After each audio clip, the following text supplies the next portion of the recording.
Welcome, everybody. My name is Colton from Zimtu Capital. Today, I'm here with the CEO of Homerun Resources, Brian Leeners. Brian, thanks for coming. Thanks, Colton. Appreciate you having us on. So we've been familiar with your company for a while now, but our audience may not. So we'll just jump right into it. So Homerun recently transitioned to the focus on the silica market. So can you tell us why you made that transition?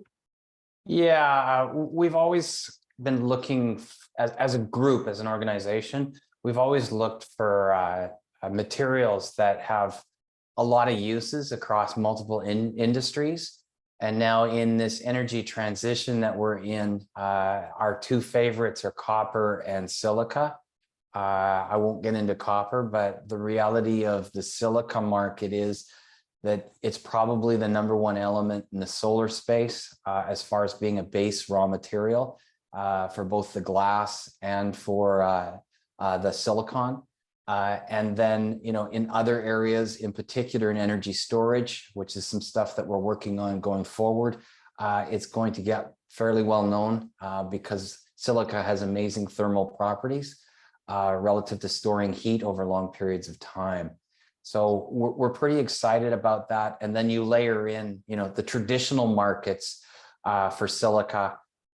We see a pretty good growth prospect in the traditional markets, and then obviously a much higher growth prospect relative to the energy transition. Yeah, and so you mentioned silica being used in solar and some of the traditional areas. So what are the primary uses for silica, and maybe what are some of those niche uses? Literally everything. It's funny, I've seen some old videos where people say, oh yeah, I don't want oil in my life anymore, and then all of a sudden they remove everything in existence that's made from oil, and it's a naked person standing in a forest. So silica is quite similar to that in the sense that it's across a lot of industries. In the glass space, obviously that's what everyone knows it for, because silica is the basis for glass. But even within the glass space, there's multiple categories. The higher the grade of silica, the more value it has, from raw material, let's say $30, $20, all the way up into very high grade material in the $500 to $1,000 range, just for the silica as a raw input. It's used in the coating space. It's used in the automobile space. Again, not just for glass, but it's in your tires. It's in the paint. It's in your electronics. In your house, it's everywhere. It's a dominant material that doesn't get a lot of attention. I think the reason why is it's because it's not very sexy. It's not lithium.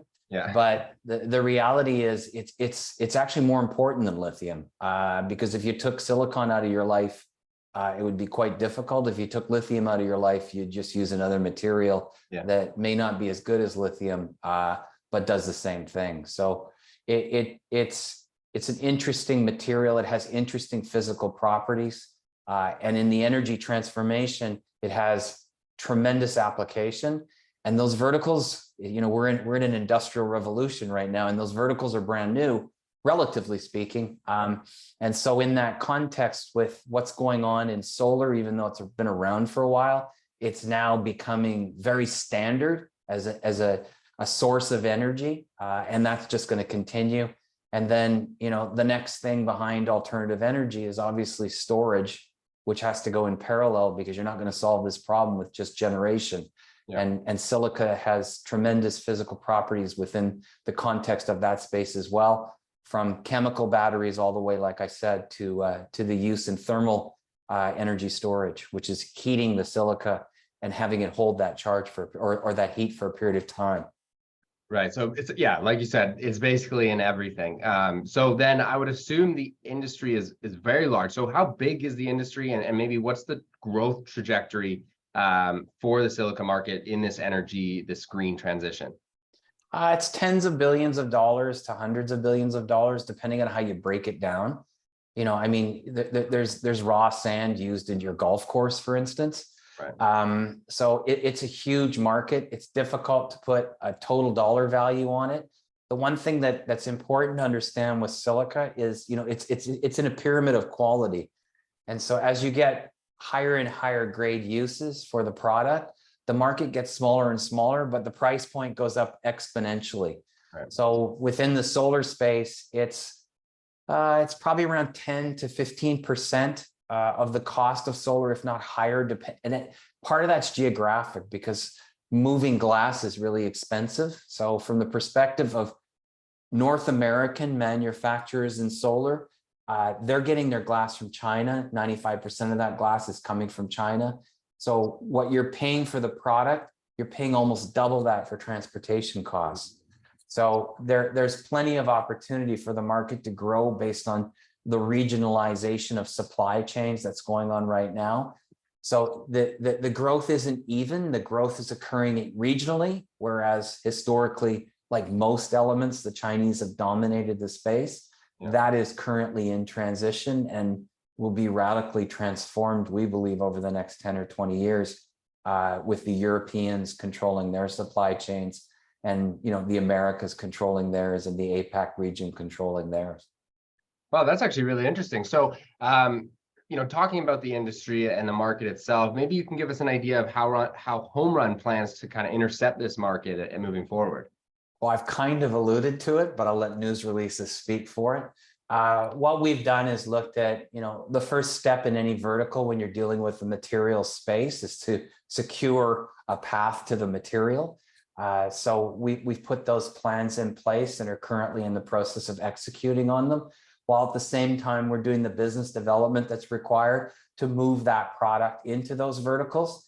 And again, the established markets are relatively easy to access because, you know, someone who makes silica tiles will tell you what their specs are. You meet those specs.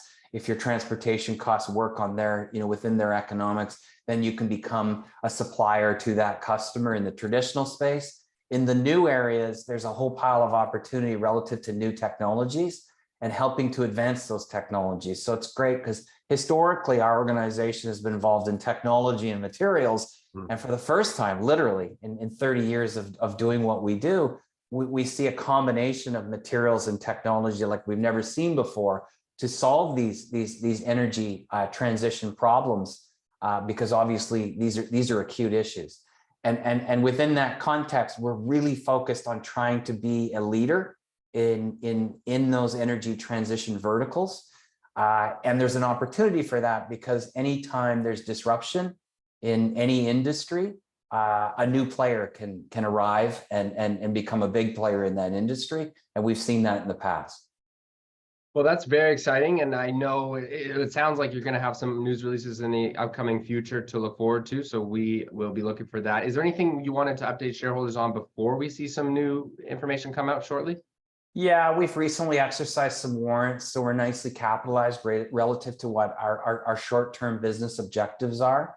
You know, we want to thank our shareholders for their support. The company from an investment perspective has performed quite well since we started this transition.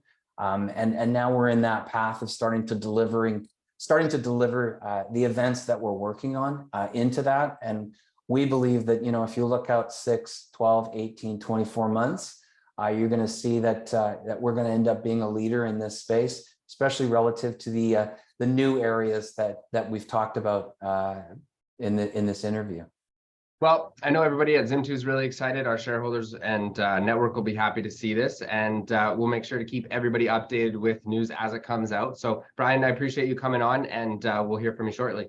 Thank you very much, and we greatly appreciate your support. Thanks a lot. Have a good one. You too.